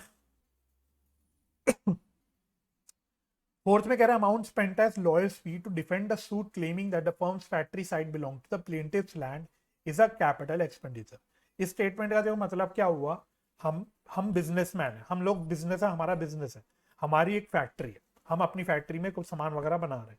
अब एक कोई बंदा आया और नाच नाच के बोलने लगा भाई ये फैक्ट्री तो मेरी है, ये जमीन मेरी है, ये तुम्हारी नहीं है, तुम अपनी फैक्ट्री कैसे चला रहे हो यहाँ पे, ये मेरी जमीन है। और इस बात को लेके वो कोर्ट में चला गया। तो नेचुरल सी बात है, जब वो बंदा कोर्ट पे चला गया तो हमको भी कोर्ट में जाना पड़ेगा, हमको भी अपना लॉयर हायर करना पड़ेगा और लॉयर से बोलना पड़ेगा भाई हमारा केस बचाओ, ये फैक्ट्री तो हमारी है, वो गलत बोल रहा है बंदा, हमें डिफेंड करो, है ना। तो उस लॉयर को पेमेंट की जो फीस है, जो उस लॉयर को जो भी फीस पेमेंट करी हमने, वो कह रहा है, स्टेटमेंट कह रहा है आपसे कि it is a capital expenditure. Amount spent as lawyer's fee to defend a suit, suit मतलब लीगल केस मान लो, court case, claiming that the firm's factory site belong to the plaintiff. Plaintiff मतलब जो व्यक्ति, जो पागल व्यक्ति आके नाच नाच के बोलने लगा कि हमारी फैक्ट्री है, मेरी फैक्ट्री है, मेरी फैक्ट्री है, उसको बोल दिया प्लेंटिव। ये एक लीगल टर्म है plaintiff. Plaintiff's land is a capital expenditure. तो इसका आंसर हुआ फॉल्स, इसका आंसर हो गया फॉल्स। रीजन भी, ये कोई खर्चा एक तो प्रॉपर्टी एक्वायर करने के लिए नहीं किया हुआ, फैक्ट्री हमारी थी भाई, पहले से ही हमारी थी, कोई हम अभी खरीद थोड़ी रहते। तो प्रॉपर्टी एक्वायर करने के लिए, फैक्ट्री एक्वायर करने के लिए, जमीन लेने के लिए ऐसा कोई खर्चा नहीं हुआ। दूसरी बात, इस खर्चे से कोई मेरी फ्यूचर में revenue expenses, sorry revenue generating capacity नहीं बढ़ने वाली, कोई फ्यूचर में मेरे प्रॉफिट्स नहीं बढ़ेंगे। ये तो एक मेरी सरदर्दी बीच में आ गई कि पागल व्यक्ति आके नाच नाच के बोलने लगा कि मेरी जमीन है, मेरी जमीन है। तो ये तो मेरी जिम्मेदारी आ गई, नहीं तो मेरी पागलपंती की, मतलब मेरे लिए दिक्कत की बात आ गई। तो मेरे को इसको अपना एज अ लीगल फीस पे करना पड़ रहा है, ये मेरे लिए कैपिटल एक्सपेंडिचर नहीं है, ठीक है। तो this is a revenue expenditure and hence this statement is false. तो देखते हैं इंस्टीट्यूट क्या बोल रहा है। वो कह रहा है फॉल्स, तो चलो फॉल्स तो है ही। Legal expenses incurred to defend a suit claiming that the firm's factory site belongs to the plaintiff is maintenance expenditure, ठीक है। तो नॉर्मल अपना मेंटेनेंस करने के लिए इसको खर्चा किया जा रहा है। By this expense neither and, ये इंपॉर्टेंट लाइन है, चाहे तो आप मेंटेनेंस एक्सपेंडिचर वाला वर्ड ना भी यूज करो, लेकिन ये जरूर लिखोगे, by this expense neither any endurable benefit can be obtained in future in addition to that what is presently available, nor the capacity of the asset will be increased. The maintenance expenditure in relation to an asset is a revenue expenditure. तो इतना आपको जरूर लिख के आना है, जितना मैंने हाईलाइट किया, जितना मैंने हाईलाइट किया इतना जरूर लिख के आना है, तो आपको पूरे 2 नंबर मिल जाएंगे। अगला स्टेटमेंट है amount spent for replacement of any worn out part of a machine is revenue expense. अरे यार सॉरी सॉरी सॉरी सॉरी, मैं यहां से पढ़ने लग गया। Fifth, sorry, amount spent for replacement of worn out part of machine is a capital expenditure. ये statement ही है। तो कह रहा है कि भाई हमने कोई रिपेयर किया, हमारा कोई पार्ट खराब हो गया हमारी मशीन का, तो हमें उसको रिप्लेस करना पड़ा, ये कैपिटल एक्सपेंडिचर। तो भाई अगेन सेम, आपको मेन वही सोचना है, इस खर्चे से कोई मेरा फ्यूचर बेनिफिट तो नहीं आने वाला ना, कोई मेरी रेवेन्यू अर्निंग कैपेसिटी नहीं बढ़ी, मेरी कोई प्रॉफिट अर्निंग कैपेसिटी नहीं बढ़ी। ये तो एक मेरा पार्ट खराब हो गया मशीन का, तो मुझे उसको रिप्लेस करना पड़ा, तो ये तो मेरे day to day repair type के खर्चे हो गए। तो ये मेरे लिए रेवेन्यू एक्सपेंडिचर है, ना कि कैपिटल एक्सपेंडिचर, ठीक है। तो एक बार पढ़ लेना इसको अपने रीजन में क्या लिखा हुआ है। चलो पढ़ लेता हूँ, छोड़ो मैं आधा अधूरा क्यों छोड़ू। तो amount spent for replacement of any worn out part of a machine is a revenue expense since it is part of the maintenance cost. Expenses incurred on the repairs and whitewashing of for the first time on purchase of an old building is revenue expenditure. तो ये statement false हो गई. क्यों? क्योंकि हमने यहाँ पे purchase करी, हमने बिल्डिंग परचेज करी और परचेज करने के बाद उसमें कुछ व्हाइट वॉशिंग मतलब पेंट वगैरह का कुछ रिपेयर वगैरह का खर्चा करा रहे हैं. तो again this is an expense relating to acquisition of an asset. तो ये सारे खर्चे हमारे कैपिटल एक्सपेंडिचर के नेचर के हो जाते हैं. तो ये इसका रीजन हो जाएगा. तो चाहे तो आप अपना रीजन आप अपने आप पढ़ लेना, नहीं तो बहुत ऐसे टाइम लग जाएगा. तो आप एक बार यहाँ से रीजन जरूर अपने हिसाब से पढ़ लेना. सेवेंथ में कह रहा है expenses in connection with with obtaining a license for running the cinema is a capital expenditure. So this statement is absolutely correct. This is true. Reason, भाई हमारा सिनेमा है, वो सिनेमा क्या हम बिना लाइसेंस के चला सकते हैं? नहीं चला सकते. तो सिनेमा चलाने के लिए, सिनेमा से हमें रेवेन्यू जो कमाना है वो कमाने के लिए हमें पहले लाइसेंस लेना पड़ेगा. बिना लाइसेंस के तो हम सिनेमा चला नहीं सकते. तो यानी कि हमारा सिनेमा चलाने के लिए हमें एक लाइसेंस का जरूरी खर्चा करना पड़ेगा, इसलिए हमारा कैपिटल एक्सपेंडिचर हो गया. This is a necessary expenditure. Similarly अगला पॉइंट भी सेम सा ही है. Amount spend for construction of temporary huts which were necessary for construction of cinema house and were demolished when the cinema house was ready is a capital expenditure. ठीक है. तो हमने क्या किया, हमने कोई सिनेमा हॉल बनवाया तो हमें कुछ टेम्परेरी हर्ट्स बनाने पड़े. जो वर्कर्स वगैरह काम करेंगे वहां पे उन्हीं हट्स में रहेंगे, वहीं पे रहेंगे, तो उनके लिए हमें कुछ हट्स बनाने पड़े. लेकिन जब भी सिनेमा हॉल तैयार हो जाएगा तो हम इसको डिस्ट्रॉय कर देंगे, डिमोलिश कर देंगे. तो ये खर्चा कैपिटल एक्सपेंडिचर का है. This is true. क्यों? क्योंकि अगेन हम एक सिनेमा हॉल जो बना रहे हैं, सिनेमा हाउस बना रहे हैं, तो ये कैपिटल एसेट बना रहे हैं हम लोग. बेसिकली ये कैपिटल एसेट बना रहे हैं. तो इसको बनाने में जो भी खर्चे हो रहे हैं, जो नेसेसरी खर्चे हो रहे हैं, जो बनाने के जिनको बनाने के लिए जरूरी है खर्चा करना, ये सारे खर्चे आपके कैपिटल एक्सपेंडिचर के नेचर के होते हैं. तो इसका ही आंसर हो जाएगा, बल्कि स्टेटमेंट बिल्कुल ट्रू हो जाएगी. ठीक है. तो ये हो गया आपका ये वाला सवाल खत्म. जल्दी से नेक्स्ट इलस्ट्रेशन की ओर बढ़ते हैं. चलिए अब इलस्ट्रेशन नंबर 2 डिस्कस करते हैं. इलस्ट्रेशन नंबर 2 पेज नंबर है 1.64. पेज नंबर 1.64 स्क्रीन फुल कर देता हूं. State with reasons whether the following are capital और रेवेन्यू एक्सपेंडिचर. पहले में कह रहा है मतलब बेसिकली वो आपसे पूछ रहा है रीजन के साथ बताओ कि जो खर्चे हैं ये कैपिटल है या रेवेन्यू नेचर के हैं. पहले में कह रहा है expenses incurred in connection with obtaining a licence for starting the factory for ₹10,000. तो this is the capital expenditure. इस तरह का पॉइंट पिछले इलस्ट्रेशन में आ चुका. तो सेम रीजन के साथ आप इसको कैपिटल एक्सपेंडिचर बोल सकते हो. सेकेंड में कह रहा है ₹1,000 paid for removal of inventory to a new site. मतलब अपनी इन्वेंट्री को हम कोई नई साइट पे लेके जाना चाह रहे थे, वहां पे भेजना लेके जाना चाह रहे थे basically.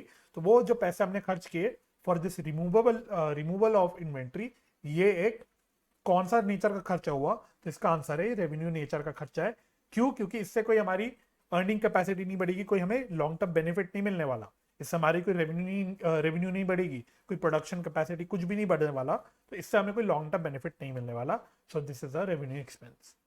Rings and pistons of an engine were changed at a cost of ₹5,000 to get fuel efficiency. ये इंपॉर्टेंट है, टू गेट फ्यूल एफिशिएंसी.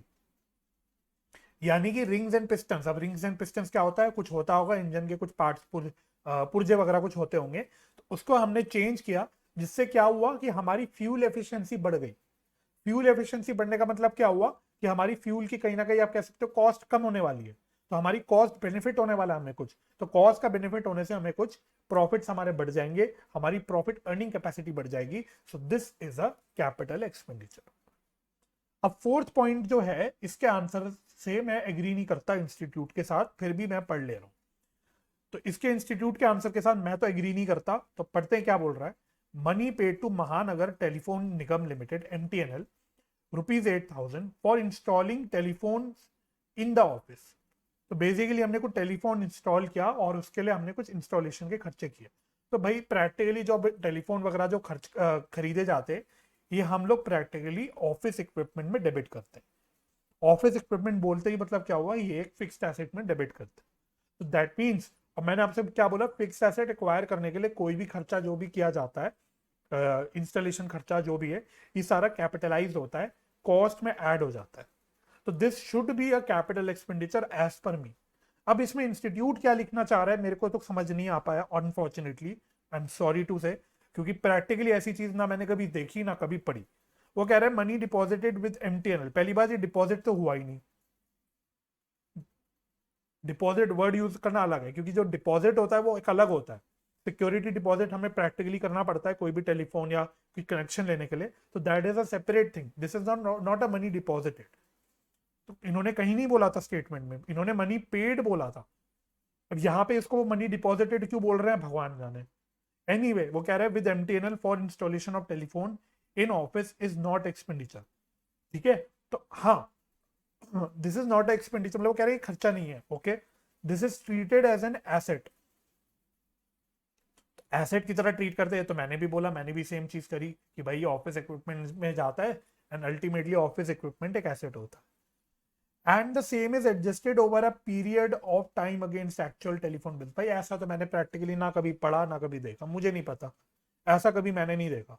क्योंकि प्रैक्टिकली जो टेलीफोन ये सारी चीजें होती है ऑफिस इक्विपमेंट में जाती है, इसमें नॉर्मली डेप्रिसिएशन चार्ज किया जाता है।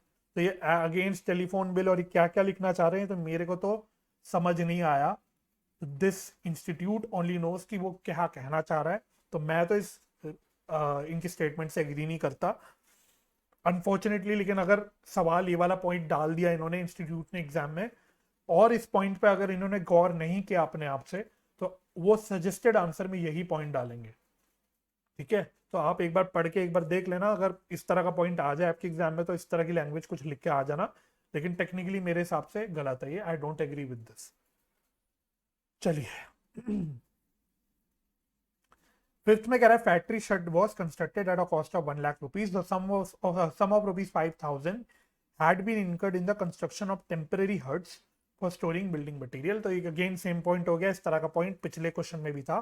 तो ये एक कैपिटल एक्सपेंडिचर है, तो उसमें हम लोग रीजन डिस्कस कर चुके कि भाई कोई भी नेसेसरी खर्चा होता है वो सारा मतलब रिलेटिंग टू एक्विजिशन ऑफ या कंस्ट्रक्शन ऑफ एनी कैपिटल या फिक्स्ड एसेट, वो सारे हमारे बेसिकली कैपिटल एक्सपेंडिचर में आ जाते हैं।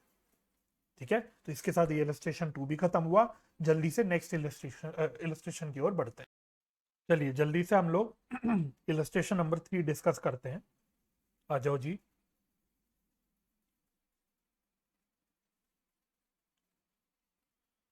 तो कह रहा है इलस्ट्रेशन नंबर 3, पेज नंबर है 1.65। तो कह रहा है सबसे पहले, good pictures limited construct a cinema house and incurs the following expenditure during the first year ending 31 March 2020। Basically सारे खर्चों के बाद आपको बताना है कि आप इसको कैसे क्लासिफाई करोगे। तो फर्स्ट में कहता है second hand furniture worth ₹9,000 was purchased, repainting of the furniture ₹1,000, furniture was installed by own workman, wages paid ₹200। तो बार बार वही बात आ रही है भाई कि जो भी खर्चा हमारे रिलेट करता है कोई भी एक्विजिशन ऑफ फिक्स्ड एसेट से, वो सारे डायरेक्ट खर्चे आपके कैपिटलाइज होते हैं, फिक्स्ड एसेट के कॉस्ट में ऐड होते हैं, दैट इज कैपिटल एक्सपेंडिचर की तरह ट्रीट होते हैं। तो इस क्वेश्चन में ये सारे के सारे खर्चे आपके कैपिटल एक्सपेंडिचर में ट्रीट हो जाएंगे। आप इसका सोल्यूशन पढ़ लेना एक बार। सेकेंड में लिखा है expenses in connection with obtaining a licence for running the cinema worth ₹20,000। तो कोई सिनेमा हॉल रन करने के लिए, स्टार्ट करने के लिए हमने कोई लाइसेंस ऑब्टेन करा, ध्यान से वर्ड पढ़ना, ऑब्टेन, मतलब पहली बार हमने कुछ लाइसेंस लिया, तो ये लाइसेंस तो हमारा कैपिटल एक्सपेंडिचर की तरह ट्रीट होगा, क्योंकि ये पॉइंट हम ऑलरेडी पिछले क्वेश्चन में डिस्कस कर चुके।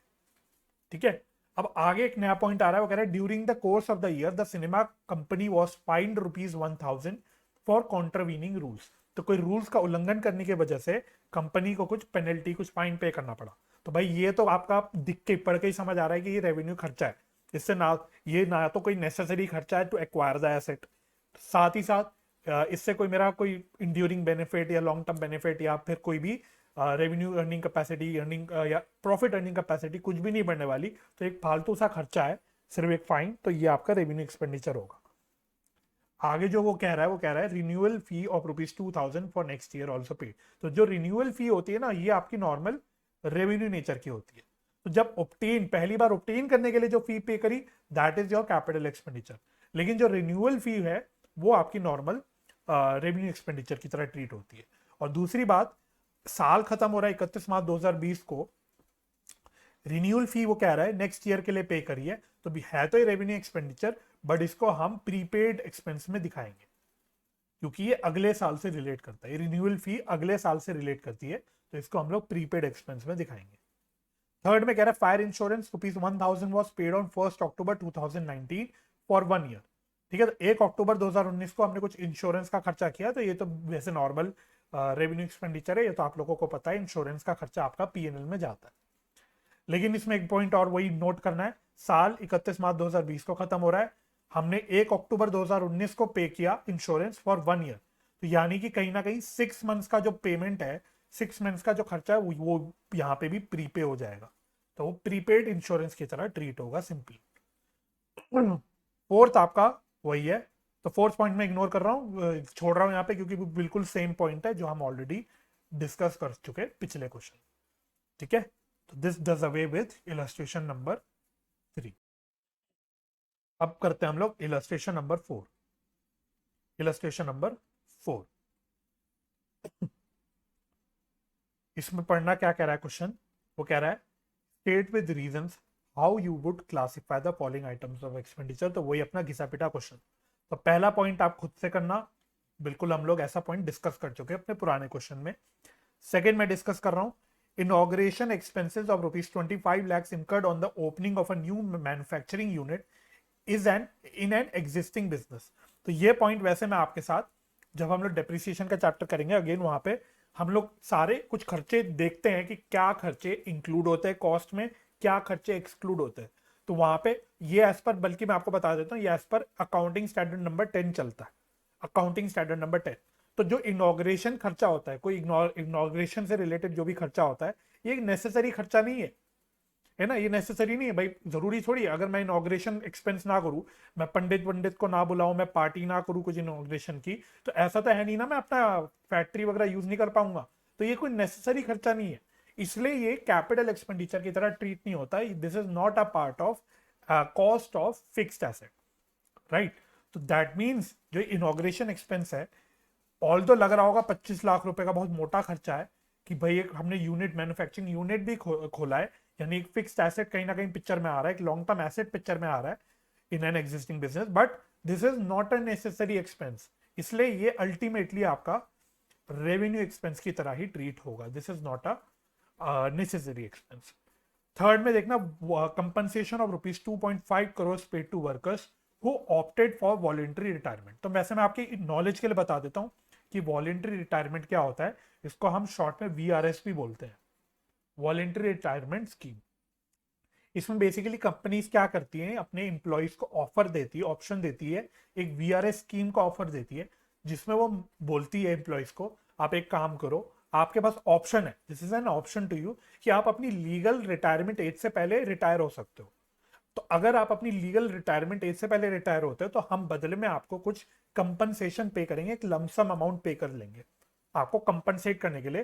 तो क्योंकि आप अगर लीगल एज से पहले रिटायर हो रहे हो, तो या नेचुरल सी बात है आपकी कुछ सैलरी का नुकसान होगा जो आप कमा सकते थे, तो उसके बदले में हम आज ही आपको सारा एक lump sum amount of compensation pay कर देंगे।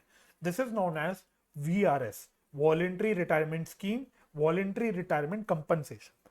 ठीक है, क्योंकि अब यहाँ पे आपको क्लासिफिकेशन करनी है, तो आपको मतलब जानना जरूरी है। जब तक आपको मतलब ही नहीं पता होगा खर्चे का, how would you classify the खर्चा, राइट। इसलिए मैंने आपको पहले मीनिंग बताया।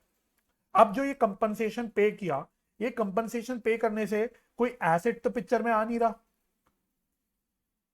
सोच के देखना, क्या कोई एसेट पिक्चर में आ रहा है? द आंसर इज नो, कोई एसेट थोड़ी आ रहा है इससे कोई।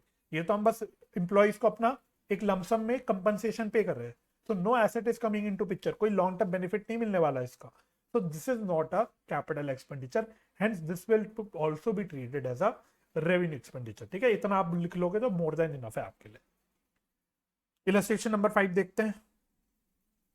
इलस्ट्रेशन नंबर 5 क्या कह रहा है, classify the following expenditure and receipts as capital और रेवेन्यू। तो वही पूछ रहा है आपसे। तो इसमें बेसिकली वैसे वो आपसे रीजन नहीं मांग रहा, बट फिर भी हम रीजन के साथ डिस्कस करते हुए चलेंगे। तो फर्स्ट पॉइंट में कह रहा है वो आपसे, ₹10,000 spent as travelling expense of the directors on trips abroad for purchase of capital asset. तो डायरेक्टर्स हमारी कंपनी के विदेश गए, अब विदेश तो हाँ विदेश लिखा है ना, अब्रॉड, तो विदेश गए कुछ कैपिटल एसेट्स की परचेज करने के लिए। हो सकता है कोई मशीनरी खरीदने गए हो जो पर्टिकुलर कोई फॉरेन कंट्री में ही मिलती हो, है ना। तो ये जो ट्रैवलिंग एक्सपेंस है ये एक नेसेसरी खर्चा है, क्योंकि बिना अगर डायरेक्टर्स ट्रैवल करके बाहर नहीं जाएंगे तो वो ये परचेज नहीं कर पाएंगे। So this is a necessary expense for acquisition of a fixed asset या capital asset, hence this will be a capital expenditure. Second में कहता है amount receive from trade receivables during the year, तो debtor से अगर कोई पैसा मिलता है तो this is a receipt in normal course of business, hence this is a revenue receipt. Third में कह रहा है amount spent on demolition of building to construct a bigger building on the same site. तो हम एक बड़ी building बनाना चाह रहे थे, तो नेचुरल सी बात है जो भी हम बड़ी बिल्डिंग बनाएंगे, हम लोग जो भी बड़ी बिल्डिंग बनाएंगे तो वो हमारी फिक्स्ड एसेट में आ जाएगी, that will come in our fixed asset. तो मुसीबत ये है, प्रॉब्लम ये है कि बड़ी बिल्डिंग बनाने के लिए मुझे एग्जिस्टिंग बिल्डिंग को तोड़ना पड़ेगा। डिमोलिश मतलब तोड़ना, डिस्ट्रॉय करना, तो मुझे इसको डिमोलिश करना पड़ेगा। तो मुझे नई बिल्डिंग बनाने के लिए, एक नया एसेट क्रिएट करने के लिए एक खर्चा करना पड़ रहा है, नेसेसरी खर्चा, that is demolishing existing building. तो ये एक नेसेसरी खर्चा क्योंकि हो गया, hence this will be a capital expenditure, right. और फोर्थ में कहता है insurance claim received on account of a machinery damaged by fire. तो एक मशीनरी एक फिक्स्ड एसेट है, ये डैमेज हुई तो हमें कुछ क्लेम मिला, तो एक प्रकार से आप समझ लो मशीनरी बिक गई। तो हमने क्या बोला, फिक्स्ड एसेट जब भी बिकता है तो उससे जो भी रिसिप्ट होती है वो एक कैपिटल रिसिप्ट होती है। यहाँ पे बिकी नहीं है, बस डैमेज हुई है, बदले में हमें इंश्योरेंस कंपनी से पैसा मिला है, तो नेचर इसका सेम ही हो जाता है, इसलिए ये भी आपका कैपिटल रिसिप्ट हो जाता है। ठीक है, चलिए अब हम अपना आगे बढ़ते हैं। अब हम फाइनली अपना लास्ट इलस्ट्रेशन खत्म करते हैं, डिस्कस करते हैं, और इसी के साथ मेरा चैप्टर ये वाला खत्म हो जाएगा। कह रहा है are the following expenditures capital in nature. तो मतलब ये पूछ रहा है कि क्या नीचे दिए हुए खर्चे कैपिटल है कि नहीं, तो अपना मोटा मोटा क्वेश्चन वही है। तो फर्स्ट में देखो क्या कह रहा है, Messrs ABC and company run a restaurant, they renovate some of the old cabins. अपने कुछ पुराने केबिन्स को इन्होंने रेनोवेट किया। बिकॉज ऑफ दिस रेनोवेशन, ये इंपॉर्टेंट लाइन है, इसको अंडरलाइन करना, because of this renovation some space was made free and number of cabins was increased from 10 to 13. Total expenditure was 20,000। तो यानी कि हमने कुछ रेनोवेशन का खर्चा किया जिससे हमारे एग्जिस्टिंग नंबर ऑफ केबिन्स बढ़ गए, 10 से बढ़ के 13 हो। तो क्या ये रेवेन्यू खर्चा है या कैपिटल खर्चा है, बताओ, सोच के बताना। सिंपल सी बात है, जब हमारे केबिन्स बढ़ के 13 हो गए तो कहीं ना कहीं आपको लगता नहीं कि हमारा फ्यूचर में रेवेन्यू बढ़ सकता है, इस केबिन का एक्स्ट्रा केबिन जो आगे से हम कुछ एक्स्ट्रा रेवेन्यू कमा सकते हैं। तो यानी कि हमारे फ्यूचर में कुछ इससे रेवेन्यू अर्निंग कैपेसिटी बढ़ गई, हम इससे फ्यूचर में कुछ एक्स्ट्रा रेवेन्यू कमा पाएंगे, कुछ हम यूज कर पाएंगे, प्रोडक्टिव यूज में डाल पाएंगे एक्स्ट्रा 3 केबिन को। हेंस दिस खर्चा, दिस 20,000 रुपए का जो एक्सपेंडिचर है ये बेसिकली आपका कैपिटल एक्सपेंडिचर हो जाएगा। ठीक है, नेक्स्ट पढ़ते हैं। सेकेंड में कह रहा है Messrs New Delhi financing company sold certain goods on instalment payment basis. तो न्यू दिल्ली फाइनेंसिंग कंपनी ने कुछ गुड्स इंस्टॉलमेंट में बेचे, कि भाई कस्टमर को बेचा और बोला आप टुकड़ों टुकड़ों में दे देना, इसका पैसा इंस्टॉलमेंट्स में दे देना। 5 customers did not pay installments. 5 नालायक कस्टमर ने इंस्टॉलमेंट पे नहीं करी।